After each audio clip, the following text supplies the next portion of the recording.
बिस्मिल्लाहिर्रहमानिर्रहीम अस्सलाम वालेकुम जी प्यारे भाई, क्या हाल जी? ठीक ठाक हो? लो जी भाई, जोड़े का शौक करो माशाल्लाह,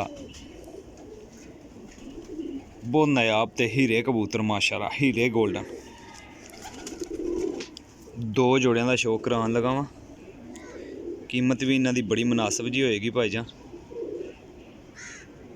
ते लगे लगाए जोड़े होणगे जे। ठीक हो गया जनाब, पल्ले का शौक तुसां कर लिया। कबूतर दी लेंथ भी बड़ी कमाल दी जे। ये देखो जी, पंजे का शौक करो। वीडियो पूरी देख लियो। लो जी भाई, मुकम्मल वीडियो वेखियो। इंशाल्लाह दो जोड़े का शौक करांगा। 9000 रुपये के होंगे इंशाल्लाह, बड़ी मुनासिब जी कीमत, और जोड़े बड़े नायाब होंगे इंशाल्लाह, एक नंबर जोड़े होंगे। लो जी भाई, ए मादी जे माशाल्लाह, अंडे बच्चों की इन्हां दी 100% गारंटी जे, ते 8 तो 10 घंटे परवाज़ां जे बच्चों दियां। 8 तो 10 घंटे बच्चों दियां परवाज़ां जे। इंशाल्लाह जिहड़ा भरा भी लेगा जनाब याद करेगा कि वाकई रहील भाई ने जोड़े दिते ने। लो जी भाई, जोड़ा नंबर 1 हो गया जे। इंशाल्लाह दूसरे जोड़े का शौक कराने तुहानू भाइयों नू। जोड़े बड़े अच्छे ने। लोकेशन मेरी जेहलम सराय आलमगीर है, जिस तरह कि मैं कीमत दस दी है। लोकेशन मेरी जेहलम सराय आलमगीर है। नंबर मेरा 0307 15 39 639। इंशाल्लाह वीडियो पूरी देखो। दूसरा जोड़ा इस तो भी वध होएगा जी। दूसरा जोड़ा जनाब है मामदीन जोड़ा जे।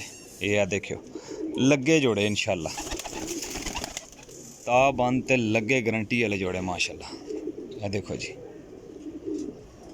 कि साढ़े को लगे लगाए आए ने इंशाल्लाह, ते भाइयों नू भी लगे लगाए जोड़े देना। काफ़ी भाई है भी बड़े सस्ते ने, एडे महंगे भी नहीं, ते बिल्कुल सस्ते कबूतर ने। ताबंद जोड़े सानू मुनासिब लभ गए ने, ते असीं भी मुनासिब दे रहे जे। ठीक है, चीज़ां भी चंगियां जे इंशाल्लाह, भाई याद करनगे। ए मादी जी जनाब, ए पल्ला जे कट्टे आ।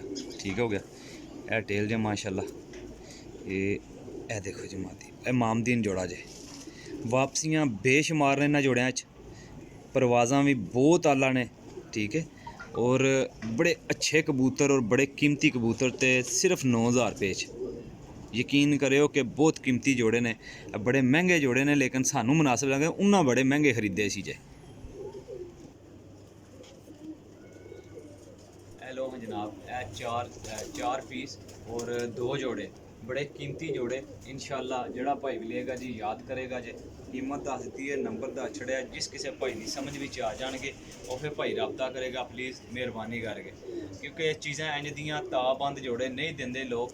ठीक है, अक्सर तलक बेस वाले लैने, लेकिन यह जोड़े असां जेह्ड़े अच्छे जोड़े सी माशाल्लाह, वो आखिरी जोड़े सी उन्होंने को लैके आए हैं। ठीक है, ये कीमती जोड़े ने, असां तो रखने नहीं जे, लेकिन जिस किसी भाई ने ले वो खुद दसेगा कि भाई ने बाकी चीज़ां दित्तियां सी।